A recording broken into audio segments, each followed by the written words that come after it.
Good evening, ladies and gentlemen. It is another week in review.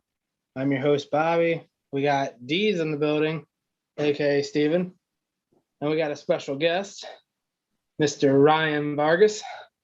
How you doing, sir? Good. Thank you guys for having me on the show. No problem. So we usually start the show out with letting you take the floor, introduce yourself, tell us a little bit about yourself and how you got into racing.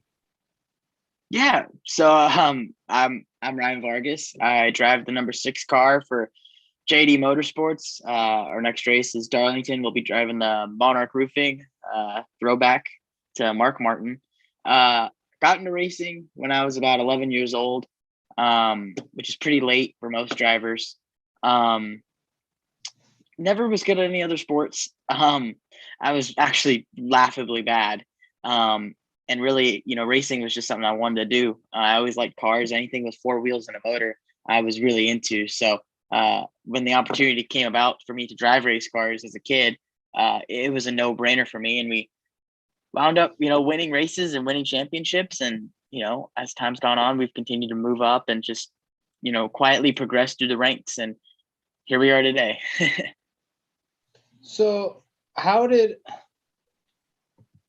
what did you start, like, I'm trying to think how to say this. How did you, who inspired you to start racing? I mean, it's hard to say who. It's more just I just didn't like anything else other than cars. I liked being in cars. I liked driving cars. I liked watching them. I'd wake up early in the morning to watch road racing. I'd watch NASCAR races. I'd watch Monster Jam, off-road racing, NASCAR, you name it, I watched it. And it was just something I wanted to do. I wanted to be involved. And, once I got the feeling of driving a race car, I was hooked from the very beginning. And it's just something that's driven me to where I am now. So obviously we're sponsored by Rich Mark Florist. Mm-hmm. Can you tell us a little bit about your guys' partnership and tell us about this wicked helmet that Off Access made? Yeah, so we did a helmet with them last year, which is themed to Dia de los Muertos, and it's got the skull pattern, it's got the floral design. I want to do something kind of different with their branding, which has worked out very well. We also got gloves this year and a steering wheel. We debuted that steering wheel last weekend at Talladega, and it came out absolutely awesome. Yeah, there's the helmet right there. So it came out absolutely awesome. It even has the line down the side, which is based off of my scar. So it's definitely a special helmet. Oh, absolutely. And then tell us about the steering wheel. Like I seen it. Tell us how that came about. Well, the conversation kind of started earlier the year. They wanted to do something, whether it be shoes or or gloves or something. And for me, I have plenty of that. I have my own and stuff like that. We ended up doing gloves, and they wanted to do something else. We initially talked about shoes, but they get dirty really quick. They, you don't see them very often. So my kind of thought was, why don't we do a steering wheel? I mean, people are going to see steering wheels, and on the off chance that I do end up getting an onboard camera, you never know. But on that, chance that does happen, the design and logo is going to be seen front and center. And on top of that, with the floral pattern that's actually on the wheel itself, not the center pad, but the wheel, Right. it actually shows up in photos. So it's something that's easy to spot. Right. Deej, you got anything real quick? No, not right now. All right. So I see everybody that is watching, Mark Martin, they see the hat. Tell us. Yeah. So, obviously we welcomed a new partner, Monarch Roofing. They really cover the Southeast, and they do a lot of incredible stuff out there. I mean, really, they do anything in the roofing game, you name it, they do it. And they have a lot of things that they've been working on, and they're always, looking for new talent and stuff. There's the paint scheme right there. Very excited to welcome them on board. We wanted to do it in a big way. We wanted to, I knew bringing a new partner to the sport is always a big deal. And with it being the throwback weekend, I kind of told them, I said, listen, we got to go in, with an awesome paint scheme. Showing up without a paint scheme or something at least that's pretty cool is like showing up to a costume party without a costume. You got to show up, you got to dress. And Leighton, our graphic designer at the shop, he got that paint scheme down to the T pretty much, and knocked it out of the ballpark. And the colors match the Monarch branding very well. It looks absolutely gorgeous, and I can't wait to see it get wrapped later this week. Yeah, I'm definitely excited about it. Growing up, Mark was one of my favorite drivers. I was Rusty Wallace fan, but obviously the Ford, I always followed him and Mark Martin. My grandmother is a huge Mark Martin fan. And I showed her that, and she's like, "Oh my God, I can't wait." Like, she's already pulling for you. That's awesome. She's like, "I want to go to the race." I'm like, "Yeah, we'll see. We'll see how that goes." So you started in the 15 car for Xfinity. You want to tell us a little bit about your sponsor that you had back then, to obviously how you got where you're at now? Yeah. When I made my first couple races in Xfinity, we had a nonprofit organization called Cranial Care Bears on the car. Obviously, I have craniosynostosis, which is caused by when my soft spot closed and caused this structure on my skull to basically fuse together and become flat right here on my head. I had surgery on that when I was 11 months old, and that's why I have that scar on my head. It's an organization that's very close to me. Same thing with FACES, the National Craniofacial Association. I work with them this year. I work with them now, and it's working with groups like that mean a lot, because I can kind of show to these parents and show to the kids that it's something that won't hold them back. To my recollection, I believe I'm the only athlete with craniosynostosis. And I kind of wear that with a badge of honor, and I kind of wear that as something that for these kids that are, going through it, they can, go out and do it. They can chase their dreams and do what they want to do, and be successful. Do you have that on your website where somebody can go and donate? Yeah, you can check out on my website. I believe we have a link to FACE's website. So yeah, if you go to my website, ryanvargas.com, you can check it out on the partners page. Okay. Yeah, I know that a lot of people ask when we have drivers on where they can donate to the drivers, where they can donate to their causes. And I've got people in there already going TikTok. So obviously, tell us about TikTok cars. Yeah, so the TikTok deal that came out, that was a very fun deal to put together. It really started when I talked to my buddy Ryan Pistano, who's a very talented graphic designer. I talked to him late 2019, and we were talking about TikTok, and I love the app. It's my favorite social media platform. It's by far my most interactive and fastest growing. I believe we're at 216,000 followers on there. I have a lot of fun there. I'm able to, produce content that I enjoy, and, I'm able to interact with those who, support me and who are interested in, in NASCAR or want to become NASCAR fans.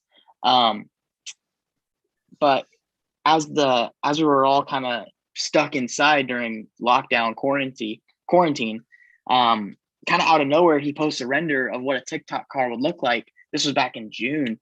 And, we all kind of looked at it like, it was like, oh man, that looks really cool. Like, that'll never happen. But, sure enough, through word of mouth, I guess that got to the people at TikTok. People at TikTok saw that render and kind of looked at it and we're kind of like, why not? Why don't we do this? And it was a perfect match, really. I've used TikTok, like I said, since mid 2019, and I've used it as a platform to grow my fan base and to grow really as a creator. We're in a world now where I've made a tweet about this earlier. We're in a very social media driven industry, and it was a new platform for me to try and get on. Well, like I said, through word of mouth, they were able to get a hold of me. a couple conversations. One thing led to another. One thing led from sponsoring one race to sponsoring X races to it ended up being sponsoring the last 6 races of the season last year. Right.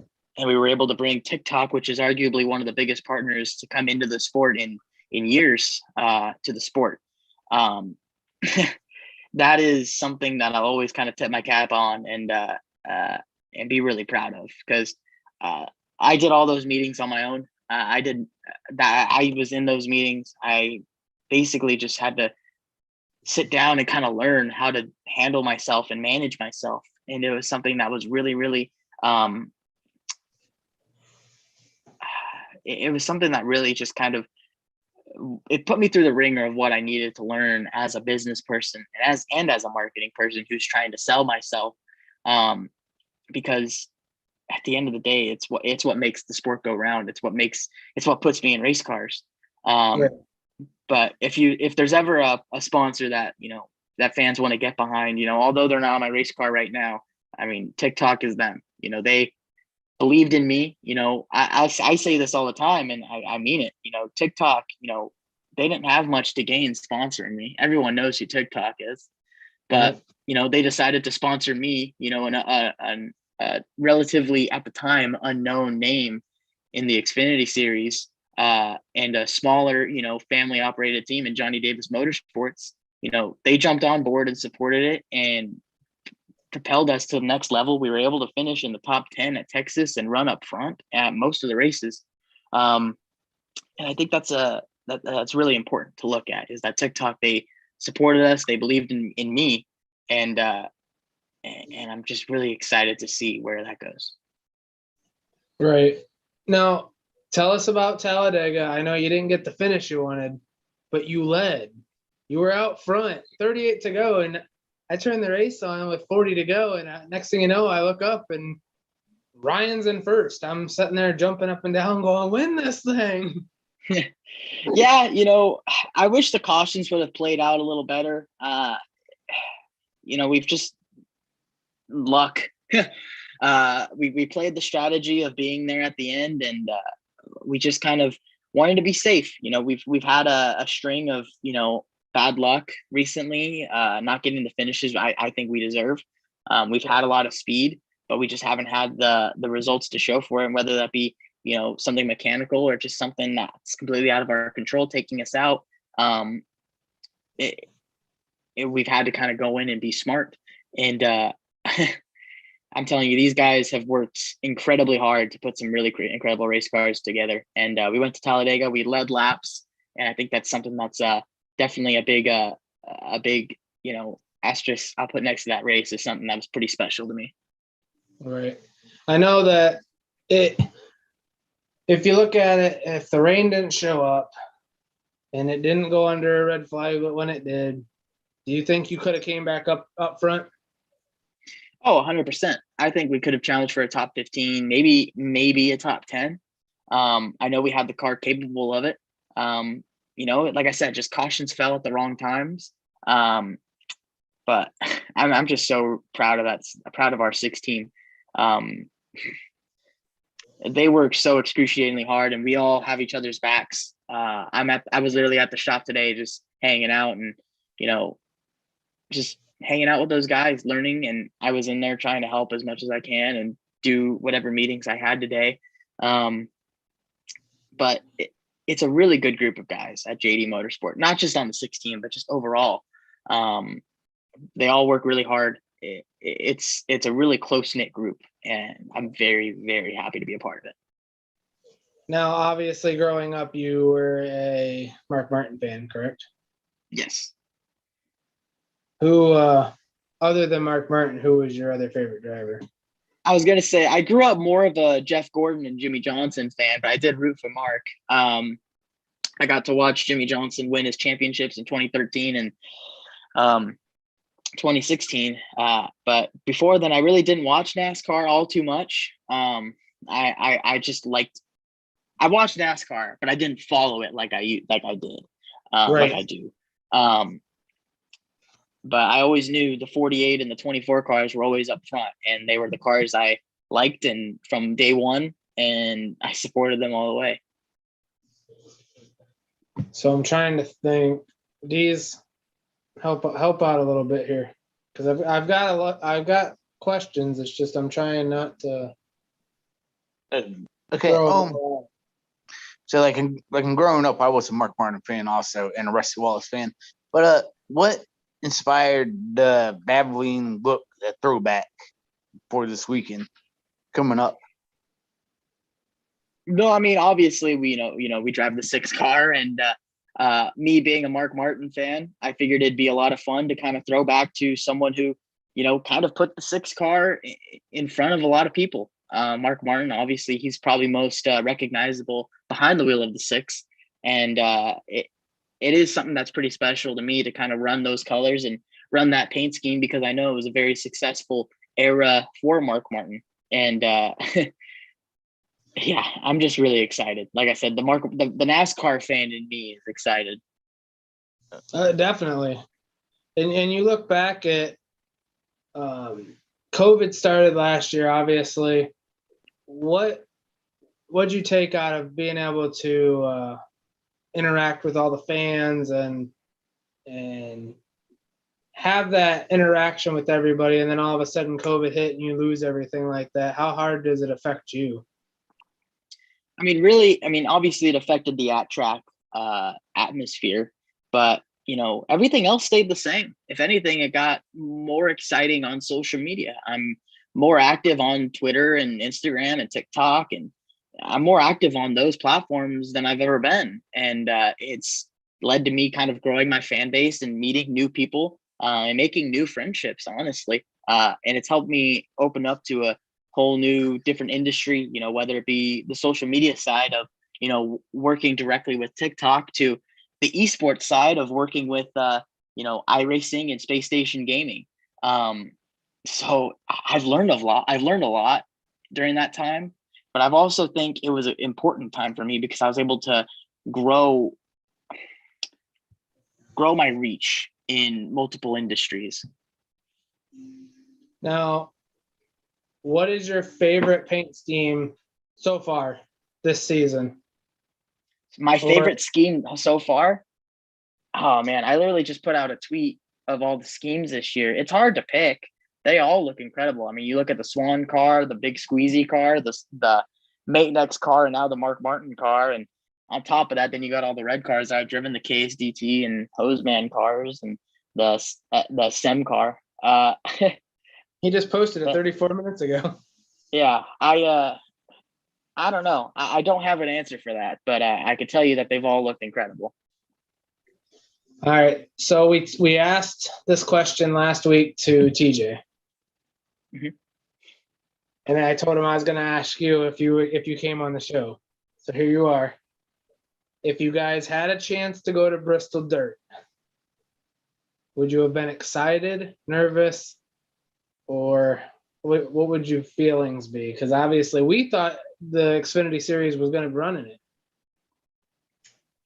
Yeah, I mean, my feelings would be just kind of all over the place. I feel like at this point, it's inevitable that we're going to race there at some point, with the Cup Series now having their first race and it being a pretty good success, on top of the trucks now having 2 dirt races. I mean, I would have been excited. I like the tracks where you have to hustle the car and kind of, modulate the throttle and be smooth. Obviously,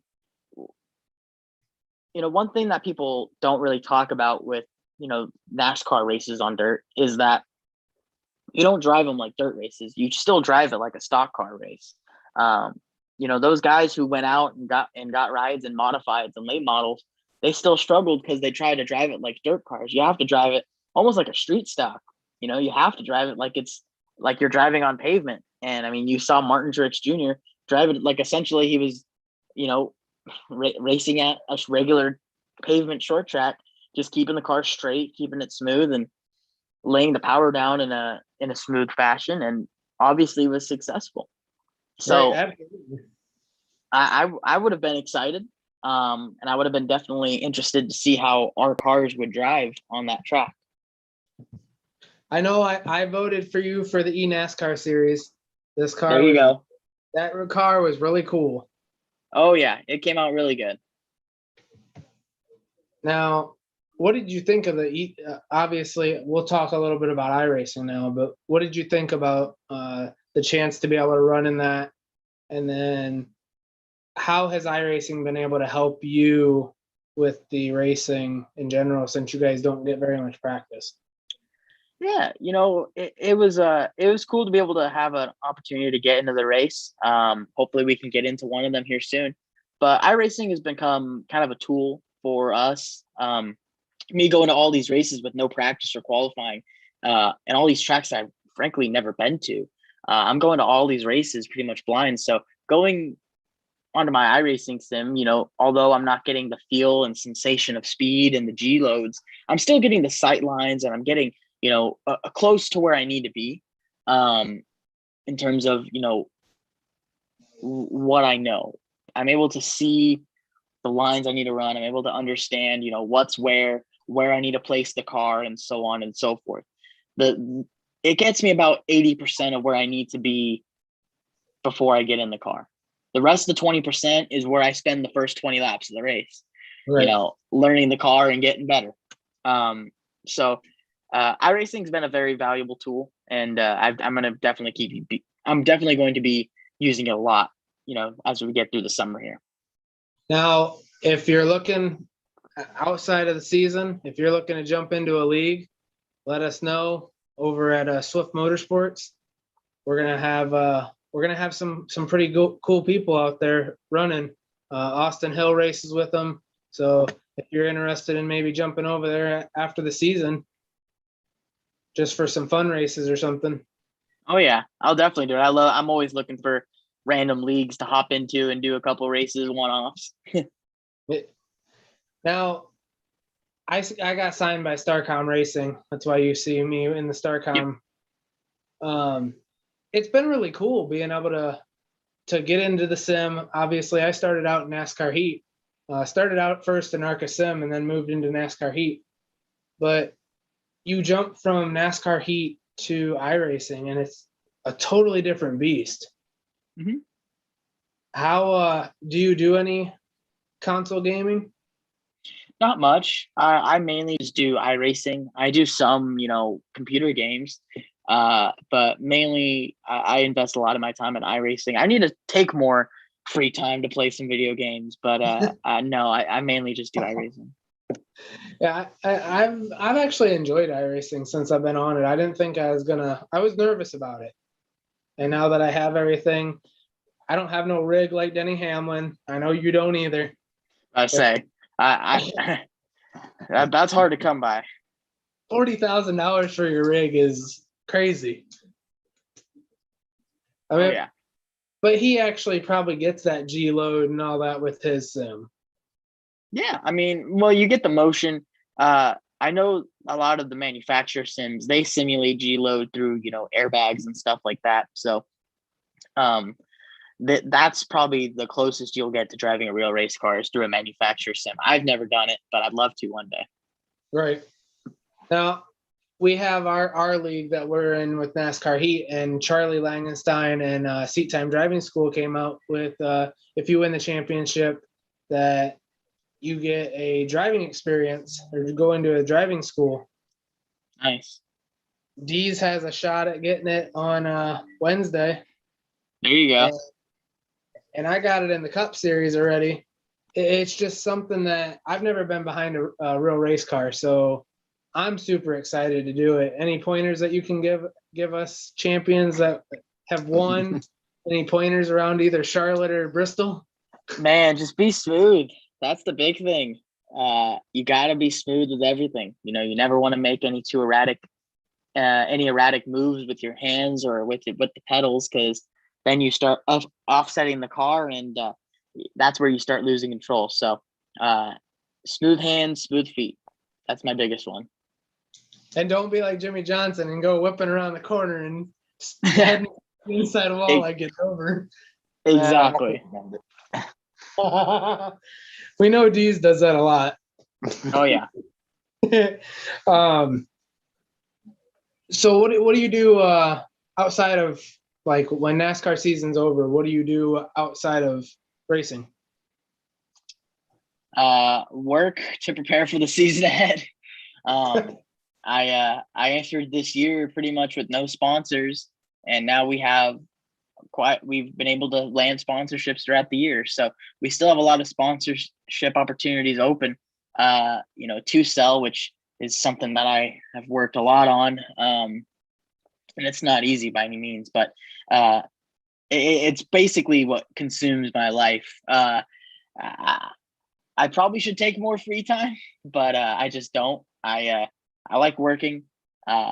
When you've invested this much time in your life to chase something, it's kind of all you're wired to do. I honestly figured you would have more free time. I figured once the racing's over, you take a couple weeks to decompress everything and then right back into it. The holidays, but after that, I get bored and I need to start doing emails. So, social media, you got Twitter, Facebook, and TikTok. Yep. Now, I've been posting your TikTok, or sorry, your Twitter. What is your TikTok and what's your Facebook? Yeah, my TikTok is Ryan Vargas _23. My Twitter is Ryan Vargas _23. You could find me on Facebook at Ryan Vargas, as well as Instagram at RTRV23. I've been trying to get that username changed for quite a while, but Instagram will not allow it. Instagram's not friendly when you change it. Nope. Instagram is not friendly, period. That's it's quickly gone from being my favorite platform to being one of the more frustrating ones to use since Right. they've recently updated it. So can you tell us? Me and all the TikTok homies love TikTok. Can you tell us about this? Is this We're working on it. We're working on it. I'd love to have the Camping World brand on my race car. Obviously, it's a huge entity in NASCAR, but also just in general life. And Marcus has been a huge advocate for, racing and working for it and doing it that way. So I don't think of any better way to do it than being on that 6 car. So he has been huge in the sport this year. Yeah. I mean, as much sponsorship money as he's gave out for the truck series, you would think that he would want to jump into the Xfinity series also. Yeah, I mean, we'll see. I'd hope something could happen, but obviously you still gotta do everything on your part as well to, go find your own part for sponsorships as well. What Marcus is doing is absolutely incredible. And I hope something does work out, but at the end of the day, I also do got to go and find, sponsorships as well. Cause not every day you're going to have someone tweet to you and say, I'll sponsor you.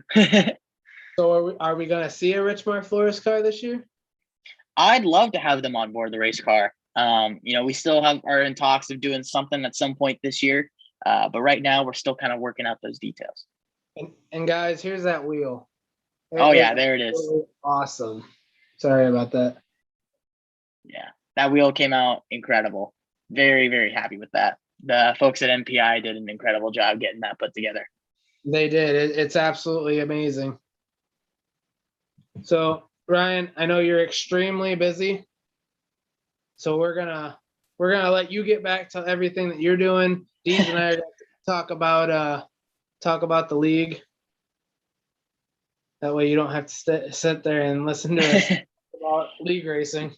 No worries. I appreciate it. But let me know about that league. I'll definitely hit it up in the off season. And I appreciate you guys. Definitely. I appreciate you guys having me on. Anytime you want, I'll be on. So I appreciate it. Thank you guys. Yeah, no problem. Thank you, sir.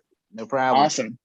Thank you guys. To those watching, I think you said we're live, but those who are watching, thank you for watching. And I'll see you guys. Do you want me Good luck, to hop off? All right. Yep, I got you. Okay, perfect. Thank you. Yep. All right, Deez. That's a pretty good interview. Oh, yeah. I mean, man, I'm just looking forward to the diecast if it comes out. Oh, I could definitely see it coming, dude. I know that John and I usually talk about the points. John actually has all the points, so I can't actually go through and do that right now. But yeah, I totally want to thank everybody that was on board, that's been on board with us. All of our sponsors. I want to give a shout out to you, D's, for jumping in and helping us. If you didn't jump in, it would have just been me and Ryan today. It'd have been a short interview. Yeah, it would have been real short because I had a bunch of questions, but he was extremely busy. You could see when he got on that he was doing a lot, and he had sponsors messaging him and people talking to him. I didn't want to hold him up too much. Right. Next week will be our possibly tonight was supposed to be our season finale, but we may keep going a little bit. Okay. So we got Ryan. I almost said Ryan Vargas. We got Ryan Ellis coming on the show next week. So we're super excited to have him on the show. And like I said, I talked a little bit about Swift Motorsports on iRacing. That's where I'm going to be racing in iRacing. I want to give them a shout out again. And that's really cool that Ryan will come out there and race with us. Obviously, if you guys have iRacing and you're looking for a league, they're looking for drivers right now for all four of their groups. So they have Cup, Xfinity, Trucks, and ARCA. Oh. With that being said, I'm Bobby. This is Steven, and we will see you guys tomorrow night for the Cup race.